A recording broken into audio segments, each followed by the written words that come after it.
దేవుని నామానికి వందనాలు. డాక్టర్ తెరెసా పాల్ గారు వ్రాసిన శాశ్వత సత్యము పుస్తకము నుండి మీరు వింటూ ఉన్నారు. యేసుని మరణము, భూస్థాపన, పునరుద్ధానము మరియు ఆరోహణము. శిలువపై తన మరణాన్ని గూర్చి యేసు తెలియచేయుట. యేసు పుట్టుకకు కొన్ని వందల సంవత్సరాల ముందు ఎంతోమంది ప్రవక్తలు ఆయన జనన మరణ పునరుద్ధానముల గురించి ప్రవచించారు. ఆయన నిర్గమ సమయం ఆసన్నమైనప్పుడు యేసు తన శిష్యులను పిలిచి జరగబోయే వాటినన్నిటి గురించి వారికి తెలియజేశాడు. ఇప్పుడు నా ప్రాణము కలవరపడుచున్నది. నేనేమందును? తండ్రి, ఈ గడియ తటస్థింపకుండా నన్ను తప్పించుము. ఆయనను ఇందుకోసరమే నేను ఈ గడియకు వచ్చి తిని. తండ్రి, నీ నామము మహిమపరచుమని చెప్పెను.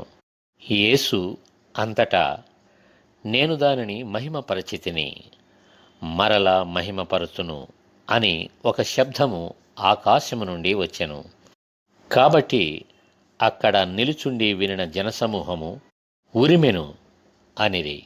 మరికొందరు దేవదూత ఒకడు ఆయనతో మాటలాడెను అనిరి. అందుకు యేసు, ఈ శబ్దము నా కొరకు రాలేదు, మీ కొరకే వచ్చెను. ఇప్పుడు ఈ లోకమునకు తీర్పు జరుగుచున్నది. ఇప్పుడు ఈ లోకాధికారి బయటకు త్రోసివేయబడును. నేను భూమి మీద నుండి పైకెత్తబడిన ఎడల అందరినీ నా యొద్దకు ఆకర్షించుకుందును అని చెప్పెను. తాను ఏ విధముగా మరణము పొందవలసి ఉండెనో సూచించుచు ఆయన ఈ మాట చెప్పెను. జనసమూహము క్రీస్తు ఎల్లప్పుడూ ఉండునని ధర్మశాస్త్రము చెప్పుట వింటిమి. మనుష్య కుమారుడు పైకెత్తబడవలనని నీవు చెప్పుచున్న సంగతి ఏమిటి? మనుష్య కుమారుడగు ఈయన ఎవరని ఆయనను అడిగిరి. అందుకు యేసు, ఇంకా కొంతకాలము వెలుగు మీ మధ్య ఉండును.